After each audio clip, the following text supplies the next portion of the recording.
तुम्हारे शास्त्रों में साफ साफ लिखा है, एक वाक्य तुम रोज बोलते हो, धर्म की जय हो, अधर्म का विनाश हो, प्राणियों में सद्भावना हो और विश्व का कल्याण हो। सनातन धर्म विश्व के कल्याण का उद्घोष हर मंदिर से, हर सनातनी संस्थान से सुबह और शाम करता है। तुम्हारा सनातन धर्म ये संदेश देता है, सर्वे भवन्तु सुखिनः, सर्वे सन्तु निरामया, सर्वे भद्राणि पश्यन्तु, मा कश्चित् दुःख भाग् भवेत्। सभी सुखी हो, सभी निरोगी, सब पर बरसे ईश्वर की कृपा। सर्वे भवन्तु सुखिनः, हिंदू भवन्तु सुखिनः ऐसा कहा, सनातनी भवन्तु सुखिनः, मुसलमान ना भवन्तु सुखिनः ऐसा बोला, सर्वे भवन्तु सुखिनः, सब सुखी हो। अयम निजः परो वैति गणनाम लघु चेतसाम, उदार चरिता नाम तु वसुधैव कुटुंबकम। किसने कहा? सनातन धर्मी ने कहा। मेरा, आपका, छोटा बड़ा, ऊंचा नीचा, अपना पराया, गोरा काला, ये जो भेद है ये संकुचित विचारधारा, छोटी सोच वाले लोगों की है।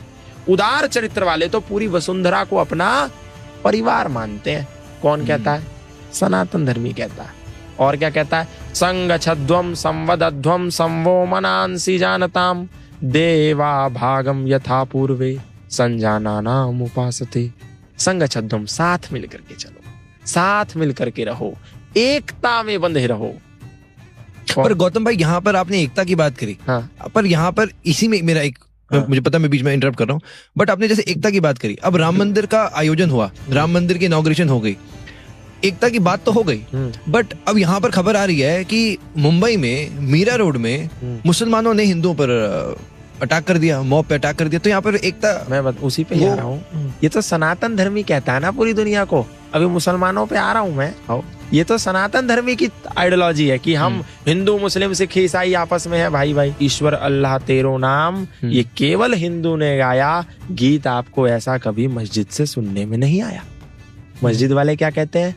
वो रोज पांच समय जब नमाज करते हैं ना, तो सबसे पहला एक उद्घोष करते हैं और पांचों बार एक उद्घोष करते हैं, ला इलाहा इल्लल्लाह मुहम्मदुर रसूलुल्लाह, अशहदु अल्ला इलाहा इल्लल्लाह व अशहदु अन मुहम्मदन अब्दुहु व रसूलहु। अल्लाह के सिवा कोई इबादत करने योग्य नहीं है और मोहम्मद साहब के सिवा उसका कोई रसूल नहीं है, इसीलिए उसी की इबादत करो और किसी की ना करो। क्या मतलब है? सिर्फ अल्लाह ही इबादत करने योग्य है और कोई नहीं। और रसूल यानी कि जो उनका मैसेंजर है वो केवल और केवल मोहम्मद साहब है, उसके सिवा कोई नहीं है। हम केवल उसको सजदा करते हैं, उसी की इबादत करते हैं। इसीलिए इस देश का मुसलमान कहता है कि वंदे मातरम नहीं कहूंगा, क्योंकि मेरी कुरान कहती है कि सजदा तो केवल अल्लाह ताला को करना है। इसीलिए मैं वंदे मातरम नहीं बोलता। तुम मेरे कंधे पर तलवार भी रखो तो भी मैं नहीं बोलता। क्यों? क्योंकि उसकी कुरान सूरा तौबा 9 आयत संख्या 5 कहती है, फैज़न सलखल अशहुरुल हुरुम फक्तुलुल मुशरिकीन हैसु वजदतुहुम वखुजुहुम वसरुहुम वक़उदुलहुम कुल्ल मरसदीन फ़इन ताबू व अक़ामुस सलात व आतवुज़ ज़काता। ये काफिर हैं, जो मुशरिक हैं, ये नापाक हैं, जो अल्लाह ताला में नहीं मानते, जो मोहम्मद साहब में नहीं मानते, जो कुरान में नहीं मानते। इसीलिए जब हराम के महीने बीत जाएं तो इनको जहाँ कहीं पाओ इनकी घात में बैठो और इनको कत्ल कर दो।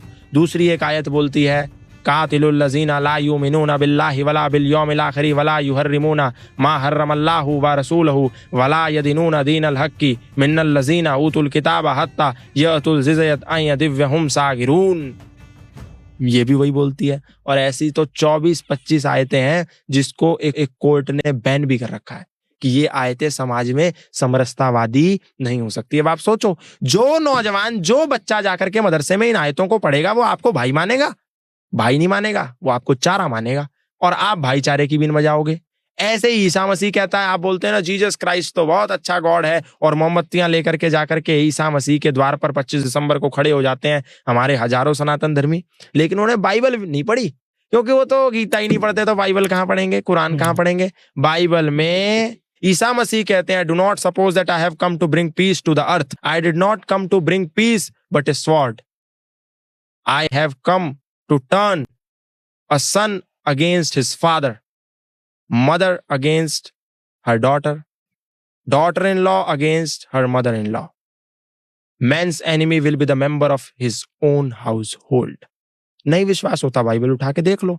वो कहते हैं ईसा मसीह कि ये मत समझो कि मैं इस धरती पर शांति का पैगाम लेके आया हूं, मैं तो इस धरती पर तलवार का आवाहन लेकर आया हूं, जहां पर एक पुत्र यानी एक बेटा अपने बाप का शत्रु होगा, एक बेटी अपनी मां की शत्रु होगी, एक बहू अपनी सास की शत्रु होगी, और घर के अपने ही सदस्य अपने ही रिश्तेदारों के दुश्मन होंगे। कर लो आप ईसा मसीह को फॉलो, कर लो आप कुरान को फॉलो, और कह दो कि मेरा भाई है। आपके लिए वो भाई है, लेकिन आप उसके लिए केवल और केवल चारा हो।